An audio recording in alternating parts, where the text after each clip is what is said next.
Hello, this is Dave with another Mosca that I've refurbished.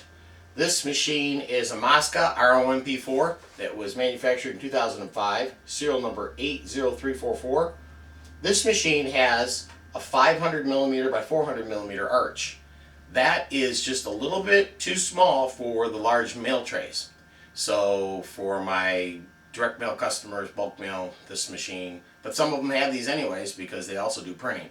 And for a print litho organization or maybe a laundry, this machine is fantastic. That's 19.5 by 15.5 tall. The cool thing about this machine is it's set for 5 millimeter or 6 millimeter, so it'll take either strap. It has 3.808 million cycles. For reference, I have a customer here in Davisburg, Michigan, a web press of Michigan that has 17 million the last time I checked on their P4. Spartan Foods usually runs about 15 to 20 million on there, and they've got 6 units. And I've got a picture of a counter on my phone from a P4, that's shorthand for an ROMP-4, in Ohio that has 39 million. So my philosophy is these machines will go forever if you have a mind to keep them going. A lot of people, they'll get one motor that costs $1,000, and they'll just trash the machine. I guess if you got to pay Mosca to come in and it's $1,500 just to walk through the door, then maybe you might want to just send them to me and I'll fix them up and sell them back. This unit, I disassembled the head and I took out the track, and then once I had the head pieces out and had the machine I disassembled the upper part, not the lower, not the electronics. I wire wheeled off all surface rust, sanded the machine, epoxy primed it, and then painted it with a hardened urethane enamel. The paint is not perfect. I rolled it, but it serves a purpose, makes it look decent, and protects it from rust. It has a new heater and a new vent fan, and that's important because the heater is about $900 list, and if you don't know how to change the heater and the vent fan, you got to pay somebody to do it. You're looking at well over $1,000, so that's included. New casters. These aren't Mosca original, these are generic casters, but it's very nice to have new hat casters. And these seem to be holding up really well. I bought a bunch of them at auction. Any parts that I found that were broken or worn have been replaced.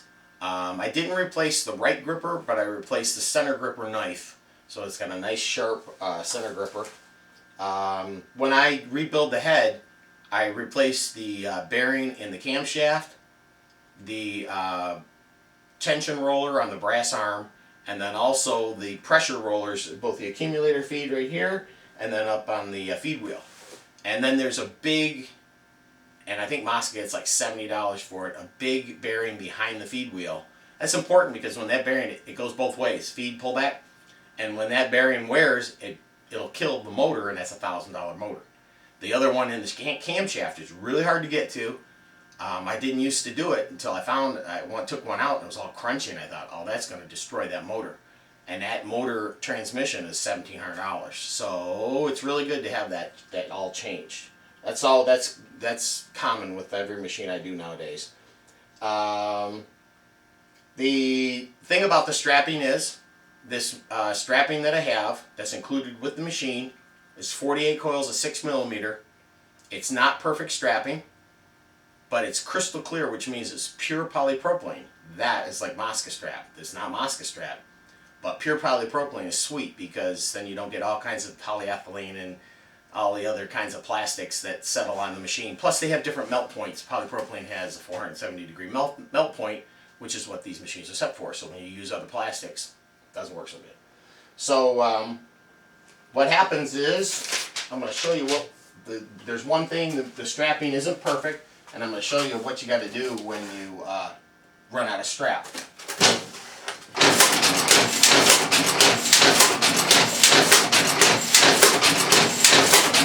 As you see, because of the small arch, this thing's just fast. So that's just standard tension. It's got really good tension. But if we hit the soft touch, which you'd use for litho, then you can just kiss the edge. You can do just a little thin stack of number 10 envelopes if you're doing mailing. And I have customers like Velasquez that do small bundles of flats and just do millions of them and send them out. And they don't want the big arch because they don't put those in trays. They put them in buckets. This machine will do a bucket. So if you run out of strap, we'll demonstrate that. And that's important with a Mosca. If you buy a used Mosca, you want everything to work. There's what we call the threading gate. It's a hook. I call it the hook. The hook has to be able to come up. The motor has to work.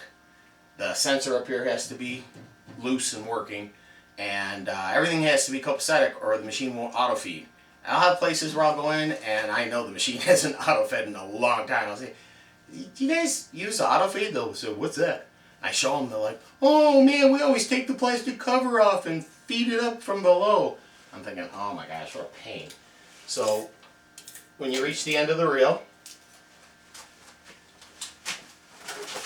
if that sensor's loose, that's the B7 sensor, which is the Achilles heel. If it's working, the machine's great. When it's not working and you don't know what it does, as soon as that end sucks in,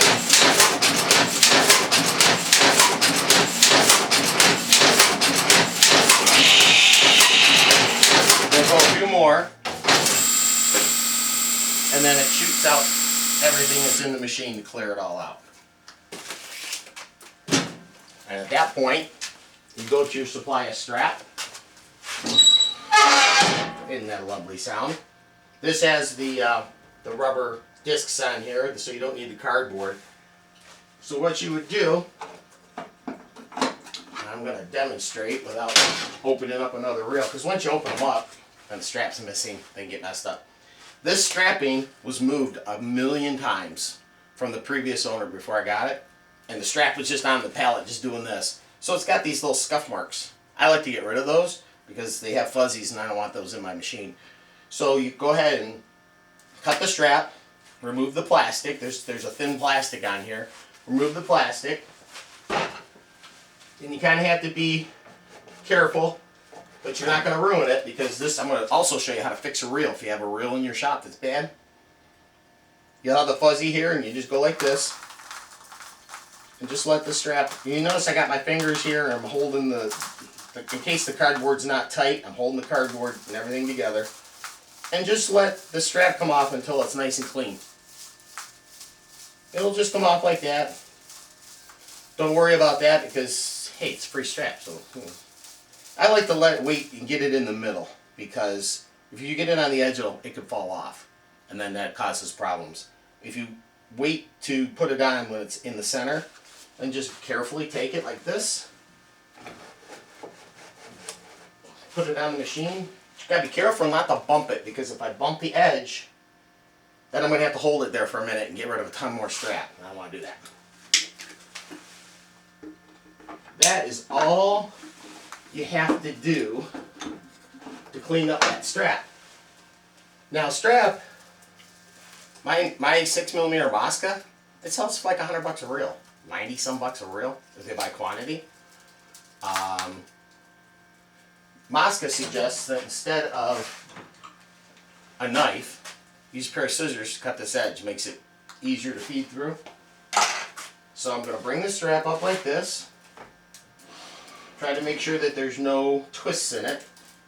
Put it up through. Make sure it doesn't go around the outside of this black bar, around the outside of this little silver bar inside, around the power cord. Put it down. Now if you see how it's got a curve down, if you just take your finger and go like that, it'll go down smoother, nice and straight. It just kind of do what you do with ribbon at Christmas. Just kind of take your finger and give it a rub. Get it down to where the two wheels are together. Push the lever to allow the strap to get between them. Then I like to get a decent sized loop, and the reason is that motor's got to push the strap down into the thing and up to the feed wheel, down into the accumulator and up to the feed wheel. And if you have a little teeny loop here, it'll start to pull against the reel, and it can't get it there fast enough. So if I have a nice big loop and just hold it like this, and just let it pull down. Now, sometimes they don't feed the first time, and that's not a big deal. All I do is just open it up, pull the strap here, and that whap is what we call the sweet sound that I'm always looking for when I'm working on them. And that's auto feed. Sometimes it'll feed right off the bat from the first shot, but like I said, I had to get that all the way down and up to the head, and it just wasn't quite enough strap for it to feed around the arch. It needs to fill up the accumulator first and have a supply of strap, so it's no big deal. Just short fed, I just opened it up and pulled the strap out. That's about all there is to it. Very nice little machine. I'm going to give it probably a 500 in a row test. I didn't want to do it before the video because the 500 in a row test puts dust in it, and I have it clean right now. So I'm going to test it before it goes out. I like to do 500 with a cinder block on the.